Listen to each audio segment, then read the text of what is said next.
প্রিয় মাধ্যমিক শিক্ষার্থী বন্ধুরা, ইতিহাসের ভীতি বা ভয় দূর করতে চাও তাহলে এই ভিডিওটা সম্পূর্ণ অবশ্যই দেখো। কারণ এই ভিডিওর ভিতরে আমি তোমাদের ইতিহাসের প্রথম অধ্যায় থেকে পঞ্চম অধ্যায় অর্থাৎ 2022 সালে ফাইনাল পরীক্ষার জন্য এই 5টি অধ্যায় কিন্তু অত্যধিক গুরুত্বপূর্ণ এবং এই 5টি অধ্যায় থেকে তোমাদের কিন্তু ফাইনাল পরীক্ষায় প্রশ্ন আসবে। তো এই 5টি অধ্যায় থেকে কোন প্রশ্নগুলো অত্যধিক গুরুত্ব সহকারে তোমাদের পড়তে হবে এবং সম্পূর্ণ একটা রিভিশন আমি কিন্তু এই ভিডিওর ভিতরে তোমাদেরকে দিয়ে দেব। অর্থাৎ পুরো সিলেবাসটা তোমার ব্রেনের ভিতরে নিট অ্যান্ড ক্লিনভাবে আশা করছি আমি প্রবেশ করাতে পারবো। শর্ট কোশ্চেন, বড় কোশ্চেন, কোন প্রশ্নগুলো তোমাদের পড়তে হবে এবং তোমরা যারা মনে করছো যে আমি পাস করতে পারবো না ইতিহাসে বা ইতিহাসে ফেল করব, ইতিহাসে কিছু পড়া হয়নি, তাহলেও তোমরা কিন্তু অবশ্যই পুরো ভিডিওটা দেখো।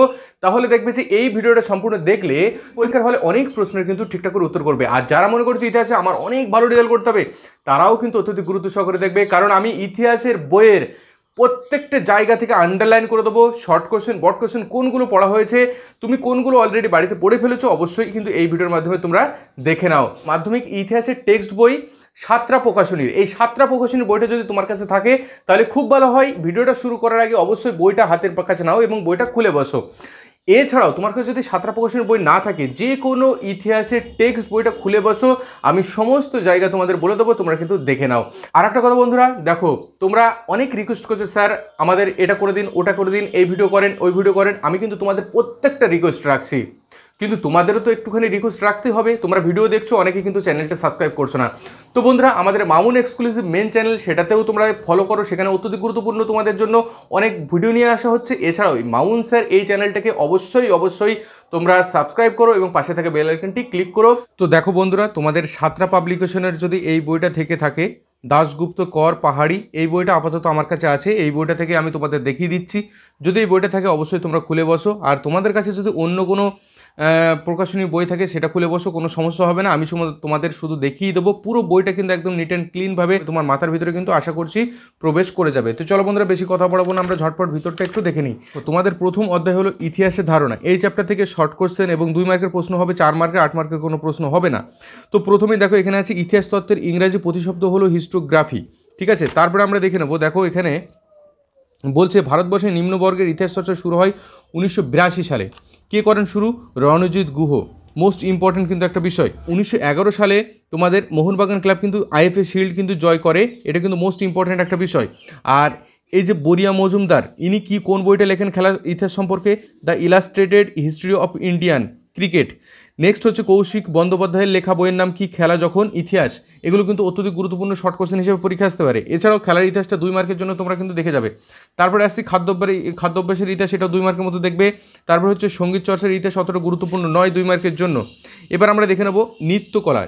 নৃত্যর ক্ষেত্রে পণ্ডিত উদয়শঙ্কর, পণ্ডিত বিরজু মহারাজ, শম্ভু মহারাজ, এগুলো কিন্তু বিখ্যাত ব্যক্তিত্ব। ঠিক আছে। আচ্ছা, নাটকের ভিতর থেকে শর্ট কোশ্চেন আসতে পারে বিজন ভট্টাচার্যের নবান্ন, উৎপল দত্তের অঙ্গর, টিনের তলোয়ার, বিশেষ বিখ্যাত কিন্তু তোমাদের এই নাটক। ঠিক আছে। আচ্ছা, চলচ্চিত্রটা কিন্তু বেশ গুরুত্বপূর্ণ। দেখো 1913 সালে দাদা সাহেব ফালকে নির্মিত নির্বাক চলচ্চিত্র রাজা হরিশ্চন্দ্রের মাধ্যমে ভারতীয় চলচ্চিত্রের কিন্তু সূচনা হয়। এছাড়া পোশাক পরিচ্ছদের ইতিহাসটা তোমরা 2 মার্কের মতো দেখে রাখতে পারো। ঠিক আছে। এবার তোমরা দেখবে, দেখো ফটোগ্রাফির ইতিহাস, এটা 2 মার্কের মতো খুব ভালো করে পড়ে যাবে। ঠিক আছে, ফটোগ্রাফির ইতিহাস থেকে কিন্তু 2 মার্কের জন্য পরীক্ষায় আসতে পারে। আচ্ছা, এরপরে আমরা দেখে নেব ভারতের স্থাপত্যের ইতিহাস, অর্থাৎ ভারতের স্থাপত্য নিদর্শনের ভিতরে কয়েকটা পড়ছে, যেমন ভিক্টোরিয়া মেমোরিয়াল, রাইটার্স বিল্ডিং প্রভৃতি, প্রিন্সেপ ঘাট, এগুলো। ঠিক আছে। স্থানীয় ইতিহাসটাও তোমরা 2 মার্কের মতো অবশ্যই ভালো করে দেখে যাবে। আচ্ছা, পরিবেশের ইতিহাসটাও 2 মার্কের মতো দেখবে। এগুলো ডিটেলসে খুব বেশি পড়ার দরকার নেই, 2 মার্কের মতো পড়ে গেলেই কিন্তু হবে। আচ্ছা, তারপরে ঔপনিবেশিক বাংলায় চিকিৎসক হিসেবে খ্যাতি লাভ করেছিলেন ডক্টর মহেন্দ্রলাল সরকার। ঠিক আছে। আর মহিলাদের প্রথম চিকিৎসক ছিলেন কাদম্বিনী গাঙ্গুলি। তোমরা কিন্তু নিশ্চয়ই জানো, এটা কিন্তু মোস্ট ইম্পর্টেন্ট একটা শর্ট কোশ্চেন। আচ্ছা, তারপরে নারীর ইতিহাসটা কিন্তু তোমাদের 2 মার্কের জন্য খুব গুরুত্ব সহকারে পড়তে হবে। নারীর ইতিহাস 1970 দশকে কিন্তু এই নারীর ইতিহাস চর্চা শুরু হয়। ঠিক আছে। তারপরে আধুনিক ইতিহাসের উপাদান ব্যবহার পদ্ধতি, মানে আমাদের আধুনিক ইতিহাসের যে উপাদান, সেই উপাদানগুলো আমরা কোথা থেকে পাই? সরকারি নথিপত্র থেকে কিভাবে আমাদের ইতিহাসের উপাদানগুলো পাবো। ঠিক আছে। এক্ষেত্রে কী বিষয়গুলো তোমার মাথায় রাখতে হবে সেই জিনিসটা একটু কিন্তু ভালো করে তোমাদের পড়তে হবে। আর এই সরকারি নথিপত্রগুলো কোথায় থাকে? জাতীয় মহাফেজখানা। আর জাতীয় মহাফেজখানা ভারতবর্ষে কোথায় অবস্থিত? দিল্লিতে অবস্থিত। আত্মজীবনীয় স্মৃতিকথা ইতিহাসের উপাদান রূপে, ভীষণ গুরুত্বপূর্ণ একটা প্রশ্ন কিন্তু। ঠিক আছে, 2 মার্কের জন্য ভালো করে দেখে যাবে। এবার তোমরা এই চ্যাপ্টার থেকে যেহেতু 4 মার্কের প্রশ্ন পড়া লাগছে না, সেই জন্য 2 মার্কের মতো তোমরা 70 বছর বিপিন চন্দ্র পালের যে আত্মজীবনী, সেটা 70 বছর নামে পরিচিত। জীবন স্মৃতি কার লেখা? রবীন্দ্রনাথ ঠাকুরের লেখা, অর্থাৎ তার আত্মজীবনী। জীবনের ঝরাপাতা সরলা দেবী চৌধুরানীর আত্মজীবনী, ঠিক আছে। মনে রাখবে এগুলো মোস্ট ইম্পর্টেন্ট শর্ট কোশ্চেন এবং এখান থেকে 2 মার্কের প্রশ্ন কিন্তু আসতে পারে। এছাড়াও ইন্দিরা গান্ধীকে লেখা জওহরলাল নেহরুর চিঠিগুলি, letters from a father to his daughter, most important কিন্তু। হ্যাঁ, এই চিঠিগুলির হিন্দি অনুবাদ কে করেন? মুন্সি প্রেমচাঁদ, ঠিক আছে, মোস্ট ইম্পর্টেন্ট। এবারে আমরা দেখে নেব, দেখো বঙ্গদর্শন পত্রিকা 1872 সালে প্রকাশিত হয়, কে প্রকাশ করেন? বঙ্কিমচন্দ্র চট্টোপাধ্যায়। মোস্ট ইম্পর্টেন্ট একটা শর্ট কোশ্চেন কিন্তু। বিখ্যাত আনন্দমাঠ উপন্যাসের ভিতরেই কিন্তু বন্দে মাতরম সঙ্গীতটি রয়েছে। সোমপ্রকাশ পত্রিকাটা 2 মার্কের জন্য খুব ভালো করে দেখে যাবে এবং এখান থেকে অবশ্যই ভালো করে দেখে যাবে 1878 সালে প্রকাশিত সংবাদপত্রগুলির উপরে নিষেধাজ্ঞামূলক আইন চালু হওয়ার পর সোমপ্রকাশ পত্রিকা কিন্তু 1 বছর বন্ধ ছিল। তাহলে এই লাইনটা তুলে কিন্তু তোমাদের 2 মার্কের একটা প্রশ্ন আসতে পারে, ঠিক আছে। সোমপ্রকাশ পত্রিকা 1858 সাল, দ্বারকানাথ বিদ্যাভূষণ ছিলেন এই সোমপ্রকাশ পত্রিকার সম্পাদক, ঠিক আছে, মোস্ট ইম্পর্টেন্ট। তাহলে প্রথম চ্যাপ্টার থেকে মোটামুটি এই কটা প্রশ্ন দেখে গেলে কিন্তু যথেষ্ট, ঠিক আছে। বা এই ফাইনাল পরীক্ষার দিন সকালবেলা অবশ্যই এই জায়গাগুলো একটু দেখে যাবে। এবার আমরা 2 নম্বর অধ্যায়ে আসছে। এই 2 নম্বর অধ্যায় থেকে তোমাদের শর্ট, অর্থাৎ 2, 4, 8 যে কোনো প্রশ্ন আসতে পারে। মোস্ট ইম্পর্টেন্ট একটা চ্যাপ্টার, খুব ভালো করে তোমরা পড়বে। দেখো জেমস আগস্টাস হিগির সম্পাদনে বেঙ্গল গ্যাজেট, ঠিক আছে। বাংলাদেশের প্রথম সংবাদপত্র হচ্ছে এই বেঙ্গল গ্যাজেট কিন্তু, ঠিক আছে। আচ্ছা, তারপর হচ্ছে দিগদর্শন হলো বাংলা ভাষায় প্রথম সাময়িক পত্রিকা, আর সমাচার দর্পণ হতো প্রথম সাপ্তাহিক পত্রিকা। মনে রাখবে সাময়িক পত্রিকা সাপ্তাহিক পত্রিকা কিন্তু আলাদা। এবার বামাবোধিনী পত্রিকাটা কিন্তু কি বলতো, আমরা কি জানি বামা শব্দের অর্থ নারী, আর বোধিনী অর্থাৎ নারীদের সম্পর্কে লেখা হতো, সেটা বামাবোধিনী পত্রিকা। এই বামাবোধিনী পত্রিকার টিকা তোমরা খুব ভালো করে দেখে যাবে 4 মার্কের জন্য, মোস্ট ইম্পর্টেন্ট। বামাবোধিনী পত্রিকার সম্পাদক কে ছিলেন? উমেশচন্দ্র দত্ত, ঠিক আছে। হিন্দু পেট্রিয়ট পত্রিকা হরিশ্চন্দ্র মুখোপাধ্যায়, ঠিক আছে, সম্পাদক ছিলেন। আচ্ছা, হিন্দু পেট্রিয়ট পত্রিকা কি করেছিল? দেশের যে দরিদ্র চাষিদের উপর ইউরোপীয় নীলকর সাহেবদের যে অত্যাচারের কাহিনী, সেটাই হিন্দু পেট্রিয়ট পত্রিকায় কিন্তু তুলে ধরা হয়, ঠিক আছে। বটতলা সাহিত্যটা 2 মার্ক বা 4 মার্কের জন্য একটু দেখে যেতে পারো। হুতুম প্যাঁচার নকশা 4 মার্কের জন্য খুব ইম্পর্টেন্টলি ভালো করে দেখে যাবে। হুতুম প্যাঁচার নকশা কে লেখেন? কালীপ্রসন্ন সিংহ। এখানে এই বইয়ের ভিতরে কী আছে বলো তো? হুতুম প্যাঁচার নকশা 19 শতাব্দীর কলকাতার একটি সমাজ দর্পণ বিশেষ।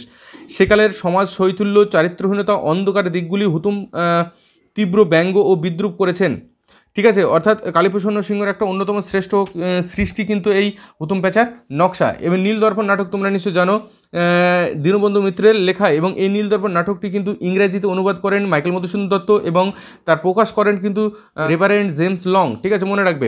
গ্রাম বার্তা প্রকাশিকা খুব মোস্ট ইম্পর্টেন্ট। গ্রাম বার্তা প্রকাশিকার সম্পাদক ছিল কাঙাল হরিনাথ বা হরিনাথ মজুমদার, ঠিক আছে। কোথা থেকে প্রকাশিত হয়? 1863 সালে বাংলাদেশের কুষ্টিয়া থেকে কিন্তু প্রকাশিত হয়। আচ্ছা, চলে গেল। এবার হচ্ছে প্রাচ্য পাশ্চাত্য দ্বন্দ্ব বিষয়ক দ্বন্দ্ব, এটা কিন্তু মোস্ট ইম্পর্টেন্ট 4 মার্কের জন্য খুব ভালো করে কিন্তু দেখে যাবে। প্রাচ্য শিক্ষা ও পাশ্চাত্য শিক্ষার যে দ্বন্দ্ব কী হয়? 1813 সালে সনদ আইন, মনে রাখবে সনদ আইন কত সালে প্রকাশিত? 1813 সালে। এই সনদ আইনে ভারতের শিক্ষাক্ষেত্রে 1 লক্ষ টাকা বরাদ্দ করা হয় এবং সেই টাকাটা প্রাচ্য শিক্ষার ক্ষেত্রে ব্যবহার করা হবে না পাশ্চাত্য শিক্ষার ক্ষেত্রে ব্যবহার করা হবে, এই নিয়ে দ্বন্দ্ব দেখা যায়, ঠিক আছে। মোস্ট ইম্পর্টেন্ট একটা প্রশ্ন 4 মার্কে, খুব ভালো করে তোমরা সহায়িকা বইতে দেখে নেবে। 1823 সালে general committee of public instruction বা জনসংখ্যা কমিটি গঠিত হয়, এটা কিন্তু মোস্ট ইম্পর্টেন্ট। এবার আমরা দেখে নেব, দেখো ব্যান্টিক, লর্ড ব্যান্টিংয়ের আইন সচিব ছিলেন কে? Thomas ব্যান্টিং Macaulay. আর এই মেকলে মিনিট প্রকাশ করা হয় কত সালে? 1835 সালে, মোস্ট ইম্পর্টেন্ট কিন্তু। 1800 সালে তোমার তৈরি হয় লর্ড ফোর্ট উইলিয়াম কলেজ, মনে রাখবে। আর 1830 সালে general assembly's institution school book society পঠিত হয় 1817 সালে ডেভিড হেয়ারের নেতৃত্বে, ঠিক আছে, তোমরা নিশ্চয়ই এটা জানো। 1835 সালে কলকাতা মেডিকেল কলেজ স্থাপিত হয়।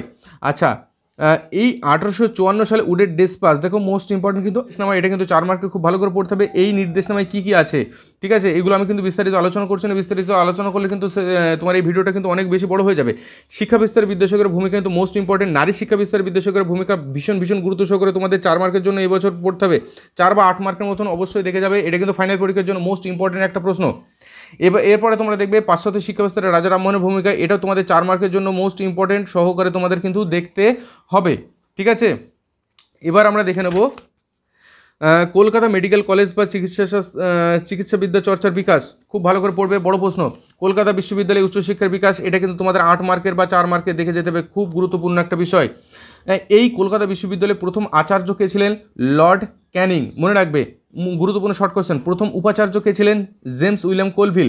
আর ভারতীয় প্রথম উপাচার্য কে ছিলেন? Sir Gurudas Bandyopadhyay. Most important short question কিন্তু, আর এটা কিন্তু তোমাদের বড় কোশ্চেন হিসাবে পড়তে হবে। দেখো 1800 সালে ফোর্ট উইলিয়াম কলেজ প্রতিষ্ঠিত হয়, 1817 সালে হিন্দু কলেজ প্রতিষ্ঠিত হয়, 1818 সালে শ্রীরামপুর কলেজ প্রতিষ্ঠিত হয়, 1835 সালে কলকাতা মেডিকেল কলেজ প্রতিষ্ঠিত হয়, মেকলে মিনিট প্রকাশ হয়, আর 1854 সালে উডের নির্দেশনামা প্রকাশিত হয়, 1857 সালে কলকাতা বিশ্ববিদ্যালয় প্রতিষ্ঠিত হয়। ঠিক আছে, তাহলে দেখো প্রত্যেকটা জিনিস খুঁটিয়ে খুঁটিয়ে আমি তোমাদেরকে কিন্তু দেখিয়ে দিচ্ছি। 19 শতকে বাংলার সমাজ সংস্কারে ব্রহ্ম সমাজের ভূমিকা 8 মার্কের জন্য খুব ভালো করে তোমাদের কিন্তু পড়তে হবে, ভীষণ ভীষণ গুরুত্ব সহকারে কিন্তু তোমরা এইগুলো দেখে যাবে। এইগুলো ছেড়ে গেলে মানে তুমি কিন্তু পরীক্ষার হলে সমস্যা হতে পারে তোমার। আর যারা মনে করছো পাস করবে তারাও এই ভিডিওটা সম্পূর্ণ দেখো, কারণ এই জায়গাগুলো তুমি দেখে নিলে তোমার কিন্তু পরীক্ষায় অনেক প্রশ্নের উত্তর কিন্তু তুমি করতে পারবে, কারণ এটা বই, এর বাইরে কোনো প্রশ্ন কিন্তু পরীক্ষায় তোমাদের কখনোই আসবে না। আচ্ছা, এবার আমরা দেখে নিই সতীদাহ প্রথা নিষিদ্ধ হয় কত সালে? 1829 সালে লর্ড বেন্টিংয়ের সহায়তায়। নব্যবঙ্গ বা ইয়ং বেঙ্গল খুব ভালো করে পড়বে, 4 মার্কের জন্য মোস্ট ইম্পর্টেন্ট একটা প্রশ্ন। টিকা নব্যবঙ্গ বা ইয়ং বেঙ্গলের টিকা। ঠিক আছে, আচ্ছা, ডিরোজিওর অনুগামী যে সমস্ত সদস্য ছিল: কৃষ্ণমোহন বন্দ্যোপাধ্যায়, দক্ষিণরঞ্জন মুখোপাধ্যায়, রামতনু লাহিড়ী, রামগোপাল ঘোষ, প্যারিচাঁদ মিত্র, রাধানাথ শিকদার প্রভৃতি। ঠিক আছে, 1818 খ্রিস্টাব্দে প্রতিষ্ঠা করেছিল একাডেমিক অ্যাসোসিয়েশন। আচ্ছা, বিধবা বিবাহ আন্দোলনটা একটু দেখে যেও হালকা করে। ঠিক আছে, বিধবা বিবাহ আন্দোলন করে বিদ্যাসাগর, দেখো তোমার লর্ড ক্যানিংয়ের সহায়তায় 1856 সালে বিধবা বিবাহ আইন কিন্তু পাস হয়। 19 শতকে বাংলা যে ধর্ম সংস্কার আন্দোলন, ঠিক আছে, এটা একটু দেখবে। এর ভিতরে রয়েছে তোমাদের কেশবচন্দ্র সেনটা একটু কিন্তু ভালো করে তোমাদের দেখতে হবে। দেখো এই যে ব্রহ্ম সমাজের তরুণ সদস্যের মধ্যে অন্যতম ছিল কেশবচন্দ্র সেন। ঠিক আছে, দেবেন্দ্রনাথ ঠাকুর তাকে ব্রহ্মানন্দ উপাধি দেন। Most important short question. ঠিক আছে, 3 আইন কত সালে পাশ হয়? 1872 সালে। আচ্ছা, সর্বধর্ম সমন্বয়ের আদর্শ কে প্রকাশ করেন? রামকৃষ্ণ পরমহংসদেব। আচ্ছা, এবার দেখুন নব্য বেদান্তটা খুব গুরুত্বপূর্ণ, ভালো করে একটু দেখে রেখো। ঠিক আছে, স্বামী বিবেকানন্দ শিকাগো ধর্মসভায় কত সালে তিনি বক্তৃতা রাখেন? 1893 সালে 11 সেপ্টেম্বর। তাহলে এইগুলো দেখবে। এইবার এই চ্যাপ্টার থেকে, দ্বিতীয় চ্যাপ্টার থেকে তোমাদের 5 মার্ক 8 মার্কের যে প্রশ্নটা অত্যধিক গুরুত্ব সহকারে পড়তে হবে সেটা হলো বাংলার নবজাগরণের চরিত্র পর্যালোচনা। 19 শতকে বাংলার নবজাগরণ ধারণা ব্যবহার বিতর্ক, অর্থাৎ 19 শতকে বাংলার নবজাগরণের চরিত্র ও বিশ্লেষণ খুব ভালো করে কিন্তু তোমাদের পড়তে হবে 8 মার্কের জন্য।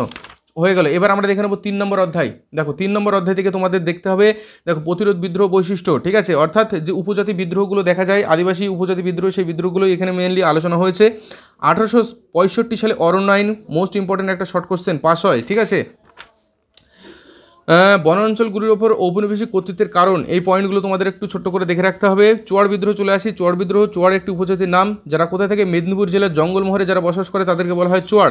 ঠিক আছে, কারণ এই চোয়ার বিদ্রোহের কয়েকটা কারণ এখান থেকে দেখে রাখবে। তারপর হচ্ছে চোয়ার বিদ্রোহ দ্বিতীয় পর্বের একজন নেত্রী ছিলেন রানী শিরোমণি, অত্যধিক গুরুত্বপূর্ণ একটা শর্ট কোশ্চেন। কোল বিদ্রোহ ছোটনাগপুর অঞ্চলে স্বাধীনভাবে বসবাস করতো, তারা হচ্ছে কোল উপজাতি। ঠিক আছে, এই কোল বিদ্রোহের কারণ কি? আচ্ছা, কোল বিদ্রোহের অন্যতম নেতা কে ছিল? বুদ্ধভগত, জোয়া ভগত, সৈমুন্ডা প্রভৃতি। আচ্ছা, সাঁওতাল বিদ্রোহ ভেরি ভেরি ইম্পর্টেন্ট, কিন্তু এবছর ফাইনাল পরীক্ষার জন্য 4 মার্কের এখান থেকে প্রশ্ন কিন্তু তোমাদের পরীক্ষায় আসবে। সাঁওতাল বিদ্রোহের কারণগুলি লেখো বা সাঁওতাল বিদ্রোহের কারণ লেখো। ঠিক আছে, সাঁওতালরা কোথায় বসবাস করতো? মেদিনীপুর, বাঁকুড়া, বীরভূম, মানভূম, ছোটনাগপুর মালভূমি অঞ্চলে।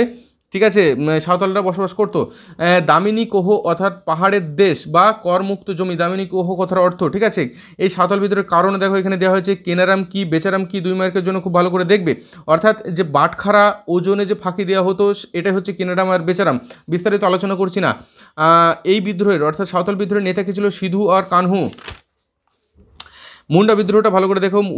উলগুলান শব্দের অর্থ কি? বিরাট তোলপাড়। ঠিক আছে, মুন্ডা বিদ্রোহের কারণটা একটু দেখবে। বিরসা মুন্ডা ছিল মুন্ডা বিদ্রোহের অন্যতম নেতা। ঠিক আছে, খুদকাঠি প্রথা কি? খুব ভালো করে দেখবে। বিরসা মুন্ডা নিজেকে কি বলতো? ধরতি আবা। ধরতি আবা হচ্ছে পৃথিবীর পিতা, ধরতি আবা কথার অর্থ। আচ্ছা, মুন্ডা বিদ্রোহটা বা কোল বিদ্রোহটা কিন্তু তোমাদের টিকা হিসেবে দেখতে হবে। আচ্ছা, এবার আমরা চলে আসছি, দেখো এদিকে সন্ন্যাসী ফকির বিদ্রোহ। সন্ন্যাসী ফকির বিদ্রোহের কারণ কী ছিল? সন্ন্যাসী ফকির বিদ্রোহের কয়েকজন নেতার নাম: ভবানী পাঠক, দেবী চৌধুরানী, মজনু সাহু, চিরাগ আলী। ঠিক আছে, প্রভৃতি। তারপরে হচ্ছে বাংলার ওয়াহাবি আন্দোলন, তিতুমিরের নেতৃত্বে, মোস্ট ইম্পর্টেন্ট 4 মার্কের জন্য এই বছর কিন্তু ফাইনাল পরীক্ষা আসার মতন একটা প্রশ্ন, অবশ্যই খুব ভালো করে দেখবে। ঠিক আছে, দেখো তিতুমিরের অরিজিনাল নাম কি? মীর নেসার আলী। ঠিক আছে, ওয়াহাবি শব্দের অর্থ কি? নবজাগরণ, গুরুত্বপূর্ণ একটা শর্ট কোশ্চেন। দারুল হাব শব্দের অর্থ বিধর্মীর দেশ। ঠিক আছে, তা এখান থেকে 4 মার্কে খুব ভালো করে কিন্তু দেখে রাখবে। ঠিক আছে, ফরাজি আন্দোলনটাও একটু পারলে দেখে রেখো। ঠিক আছে, অতটা গুরুত্বপূর্ণ দিচ্ছি না আমি ফরাজি আন্দোলনটা। তো নীল বিদ্রোহটা খুব গুরুত্বপূর্ণ এবছর 8 মার্কের জন্য। নীল বিদ্রোহ খুব ভালো করে তোমাদের কিন্তু পড়তে হবে। নীল বিদ্রোহের কারণ আর হচ্ছে ফলাফল ও বৈশিষ্ট্য। দেখো কারণ, ফলাফল, বৈশিষ্ট্য মোস্ট ইম্পর্টেন্ট 8 মার্কের জন্য এখান থেকে কিন্তু প্রশ্ন হবে। আচ্ছা, এই চলে গেল এই বিদ্রোহ থেকে। এবার আমরা দেখে নেবো 4 নম্বর অধ্যায় সংঘবদ্ধতার গোড়ার কথা ও বৈশিষ্ট্য বিশ্লেষণ। বিদ্রোহ বা মহাবিদ্রোহ কত সালে? 1857 সালে। আচ্ছা, রমেশচন্দ্র মজুমদার এই সিপাহী বিদ্রোহ কী বলেছে? History of freedom movement. এবং কিশোরীচাঁদ মিত্র বলেছেন এই বিদ্রোহ ছিল একান্তভাবে সিপাহীদের অদ্ভুত্থান। ঠিক আছে, ভালো করে জিনিসগুলো কিন্তু দেখে নাও এবং পুরো ভিডিওটা কিন্তু মনোযোগ দিয়ে দেখো, এটা তোমাদের অবশ্যই কাজে লাগবে। সিপাহী বিদ্রোহ অন্যতম নেতৃবৃন্দের মধ্যে কারা ছিল? ঝাঁসি রানী লক্ষ্মীবাই, নানা সাহেব, তাতিয়া টুপি, কুনার সিং, হজরত মহল বেগম। ঠিক আছে, খুব গুরুত্বপূর্ণ কিন্তু। ভারতের প্রথম স্বাধীনতা সংগ্রাম, বিনয় দামোদর সাভারকার ভারতের প্রথম স্বাধীনতা সংগ্রাম বলে উল্লেখ করেছেন। মোস্ট ইম্পর্টেন্ট কিন্তু শর্ট কোশ্চেন এখানে পরীক্ষায় আসে। সিপাহী বিদ্রোহের চরিত্র ও বৈশিষ্ট্য, ঠিক আছে, 8 মার্কের জন্য মোস্ট ইম্পর্টেন্ট একটা প্রশ্ন, খুব ভালো করে তোমরা পড়ে যাবে। 1857 সালে মহাবিদ্রোহের প্রতি শিক্ষিত বাঙালি সমাজের মনোভাব 4 মার্কের জন্য খুব ভালো করে তোমাদের পড়তে হবে। ঠিক আছে, মহারানী ঘোষণাপত্র টিকা তোমাদের 4 মার্কের খুব ভালো করে কিন্তু পড়তে হবে। দেখো 1858 সালে 1 নভেম্বর এলাহাবাদের দরবারে মহারানী ভিক্টোরিয়ার প্রতিনিধি হিসেবে ভাইসরয় প্রথম লর্ড ক্যানিং এই মহারানী ঘোষণাপত্রটা পাঠ করেন। ঠিক আছে, তাহলে কোথা থেকে এই মহারানী ঘোষণাপত্র পাঠায়? এলাহাবাদের দরবার থেকে। কত সালে? 1858 সালে। কে এই ঘোষণাপত্রটা পাঠ করেন? লর্ড ক্যানিং। আচ্ছা, ভালো করে পড়বে 4 মার্কের জন্য। সভা সমিতির যুগটা এখান থেকে কিন্তু অনেকগুলো শর্ট কোশ্চেন পরীক্ষা আছে, ভালো করে একটুখানি দেখে নেওয়া আমি এবং বিস্তারিত বলে দিচ্ছি। দেখো ভারতের বা বাংলার আমাদের প্রথম সভা কোনটা? বঙ্গভাষা প্রকাশিকা সভা 1836 সাল। কে তৈরি করেন? দ্বারকানাথ ঠাকুর ও প্রসন্ন কুমার ঠাকুর। জমিদার সভা 1838 সালে। আচ্ছা, রাধাকান্ত দেব ও দ্বারকানাথ ঠাকুর। ব্রিটিশ ইন্ডিয়ান সোসাইটি 1839 সাল, উইলিয়াম অ্যাডাম। তারপর হচ্ছে ব্রিটিশ ইন্ডিয়ান অ্যাসোসিয়েশন 1851 সাল, দ্বারকানাথ ঠাকুর। আর তারপর হচ্ছে হিন্দু মেলা 1867 সাল, নবগোপাল মিত্র। তারপর হচ্ছে দেখো ইন্ডিয়ান লীগ 1875, শিশির কুমার ঘোষ। ইন্ডিয়ান অ্যাসোসিয়েশন বা ভারত সভা 1876, সুরেন্দ্রনাথ বন্দ্যোপাধ্যায়। মোস্ট ইম্পর্টেন্ট কিন্তু এখান থেকে প্রচুর শর্ট কোশ্চেন দেখবা পরীক্ষায় আসে। আমি চ্যালেঞ্জ দিয়ে বলছি এই জায়গাগুলো তোমরা একটু দেখে নাও। এবার আমরা তোমরা এখান থেকে যে কিছু টিকা বা শর্ট ভাবে দেখে যেতে পারো। বঙ্গভাষা প্রকাশিকা সভা 2 মার্কের জন্য, জমিদার সভা 2 মার্কের জন্য একটু দেখে যেতে পারো। হিন্দু মেলাটা 4 মার্কের জন্য খুব ভালো করে পড়বে। ভারতের জাতীয় জাগরণে হিন্দু মেলার যে ভূমিকা, ঠিক আছে, ভারত সভার উদ্দেশ্য, ঠিক আছে, ভীষণ গুরুত্বপূর্ণ। আর কার্যাবলী 4 মার্কের জন্য পড়তে হবে। আনন্দমাঠ ভারতের জাতীয় জাগরণে, ঠিক আছে, বা জাতীয়তাবাদের বিকাশে আনন্দমাঠ উপন্যাসের ভূমিকা মোস্ট ইম্পর্টেন্ট। ঠিক আছে, বর্তমান ভারতটা অতটা ইম্পর্টেন্ট নয়, তবু দেখে যেতে পারো। আচ্ছা, এরপর গোরা উপন্যাসটা ভারতের জাতীয় জাগরণ বা জাতীয়তার বিকাশে গোরা উপন্যাসের ভূমিকা মোস্ট ইম্পর্টেন্ট, কিন্তু খুব ভালো করে পড়ে যাবে। ভারত মাতা চিত্রটি ভীষণ গুরুত্বপূর্ণ, এটা 4 মার্কের জন্য অবশ্যই তোমাদের কিন্তু পড়তে হবে। ঠিক আছে, বা ভারতের জাতীয়তা বিকাশে ভারত মাতার চিত্রের ভূমিকা ভীষণ গুরুত্ব সহকারে তোমাদের পড়ে যেতে হবে। অবনীন্দ্রনাথ ঠাকুর চিত্রিত ভারত মাতার চিত্র। ঠিক আছে, বিস্তারিত আলোচনা কিন্তু আমি করছি না, ভিডিওটা কিন্তু অনেক লেন্দি হয়ে যাবে। অল্প সময়ের ভিতরে যাতে তোমাদের অনেক বেশি তথ্য তোমাদের সরবরাহ করা যায় সেই চেষ্টায় আমি করছি।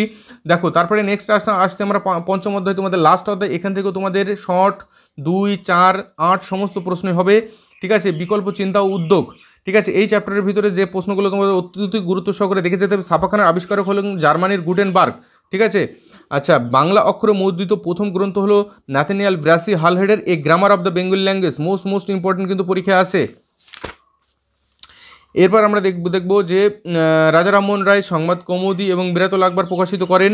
আচ্ছা, 1868 সালে হেমেন্দ্র কুমার, শিশুর কুমার ও মতিলাল ঘোষের উদ্যোগে প্রকাশিত হয় অমৃতবাজার পত্রিকা, যেটা বর্তমানে আনন্দবাজার পত্রিকা নামে পরিচিত। 1878 সালে দেশীয় ভাষা সংবাদপত্র আইনটা কিন্তু পাস হয়। আচ্ছা, ছাপা বইয়ের সঙ্গে শিক্ষা বিস্তারের সম্পর্ক মোস্ট ইম্পর্টেন্ট, এটা অবশ্যই 4 মার্কের জন্য কিন্তু তোমাদের পড়তে হবে। এবছর ফাইনাল পরীক্ষায় আসতে চলেছে এরকম একটা প্রশ্ন। আচ্ছা, উপেন্দ্র কিশোর রায়চৌধুরী অর্থাৎ বাংলা ছাপাখানার বিকাশে উপেন্দ্র কিশোর রায়চৌধুরীর ভূমিকা 4, 8 দুটোই পড়তে হবে। মোস্ট ইম্পর্টেন্ট একটা প্রশ্ন, কিন্তু ভীষণ গুরুত্ব সহকারে তোমরা পড়বে এগুলো। আচ্ছা, ইউএন রায় অ্যান্ড সন্সের ভূমিকা। ঠিক আছে, সন্দেশ পত্রিকা প্রকাশন করেন কে? উপেন্দ্র কিশোর রায়চৌধুরী। বাংলার বিজ্ঞান ও কারিগরি শিক্ষার বিকাশটাও ভালো করে দেখতে হবে। এখান থেকে যে প্রশ্নটা পড়বে, যেরকম বেঙ্গল কেমিক্যালস, ঠিক আছে, 4 মার্কের। প্রফুল্লচন্দ্র রায় বেঙ্গল কেমিক্যালসের প্রতিষ্ঠাতা, 1892 সালে তিনি এটি প্রতিষ্ঠা করেন। আচ্ছা, Indian association for cultivation of science 4 মার্কের জন্য খুব ভালো করে কিন্তু তোমাদের পড়তে হবে, বা 8 মার্কের জন্য দেখে রাখতে পারো। আচ্ছা, এবার বসু বিজ্ঞান মন্দির অবশ্যই টিকা 4 মার্কের জন্য খুব ভালো করে পড়বে। বসু বিজ্ঞান মন্দির, জগদীশচন্দ্র বসু বসু বিজ্ঞান মন্দির কিন্তু প্রতিষ্ঠা করেন। আচ্ছা, জাতীয় শিক্ষা পরিষদ 4 মার্কের জন্য অবশ্যই তোমাদের ভালো করে পড়তে হবে। এই চ্যাপ্টার থেকে 4 মার্কের প্রশ্নের সংখ্যা কিন্তু বেশি এবং অত্যধিক গুরুত্বপূর্ণ। বেঙ্গল টেকনিক্যাল ইনস্টিটিউট খুব ভালো করে কিন্তু তোমাদের পড়তে হবে 4 মার্কের জন্য। আচ্ছা, নেক্সট তোমরা পড়বে, দেখো এখানে কয়েকটা শর্ট কোশ্চেন রয়েছে। 1876 সালে Indian association for the cultivation of science প্রতিষ্ঠিত হয়। 1905 সালে জাতীয় শিক্ষা পরিষদ প্রতিষ্ঠিত হয়। 1914 সালে কলকাতা বিজ্ঞান কলেজ, 1917 সালে বসু বিজ্ঞান মন্দির প্রতিষ্ঠিত হয়। আচ্ছা, রবীন্দ্রনাথের শিক্ষা চিন্তা বা শান্তিনিকেতন ভাবনা, মানুষ প্রকৃতি শিক্ষার সমন্বয়, রবীন্দ্রনাথের যে শিক্ষা চিন্তা, এটা 8 মার্কের জন্য খুব ভালো করে কিন্তু দেখে যেতে হবে তোমাদের। মোস্ট ইম্পর্টেন্ট, এখান থেকে কিন্তু প্রশ্ন 8 মার্কের পরীক্ষায় তোমাদের আসবে। রবীন্দ্রনাথের শিক্ষা ভাবনা, ঠিক আছে, প্রকৃতি মানুষের শিক্ষার সমন্বয়ে রবীন্দ্রনাথের চিন্তা, খুব গুরুত্ব সহকারে কিন্তু দেখে যাবে। আর এখান থেকে আরও লাস্টে কয়েকটা শর্ট কোশ্চেন রয়েছে, যেমন 1813 সালে কোম্পানির সনদ আইন পাস হয়, প্রথমে বলেছি। 1817 সালে হিন্দু কলেজ প্রতিষ্ঠা, হেয়ার স্কুল প্রতিষ্ঠা, ঠিক আছে, বা স্কুল বুক সোসাইটি প্রতিষ্ঠা হয়। 1818 সালে ক্যালকাটা স্কুল সোসাইটি প্রতিষ্ঠা হয়। 1913 সালে রবীন্দ্রনাথ নোবেল পুরস্কার পান। 1921 সালে বিশ্বভারতী প্রতিষ্ঠিত হয়। তাহলে এই মোটামুটি তোমাদের হয়ে গেল সমস্ত অধ্যায়, অর্থাৎ 1 থেকে 5 নম্বর অধ্যায় পর্যন্ত সমস্ত প্রশ্ন। তোমাদের একটা ওভারঅল কনসেপ্ট তোমাদের আমি দিয়ে দিলাম, কোত্থেকে প্রশ্ন আসতে পারে, কোন কোন জায়গাগুলো ইম্পর্টেন্ট, সেগুলো সব বলে দিয়েছি। তো বন্ধুরা, তোমাদের বাংলা পরীক্ষার আগে এখনও যদি তোমাদের বাংলার 10 মিনিটের সম্পূর্ণ রিভিশন ভিডিওটা না দেখে থাকো, আমাদের মামুন স্যার এবং মামুন এক্সক্লুসিভ দুটো চ্যানেলেও কিন্তু ভিডিওটা অ্যাভেলেবেল রয়েছে, অবশ্যই তোমরা কিন্তু দেখে নিও। এছাড়াও ভূগোল সাবজেক্টেরও কিন্তু একই ভিডিও কিন্তু রয়েছে, অবশ্যই তোমরা কিন্তু দেখে নিও। তো সকলে ভালো থেকো, সুস্থ থাকো, অল দ্য বেস্ট, এবং পরীক্ষার জন্য অনেক শুভকামনা রইল।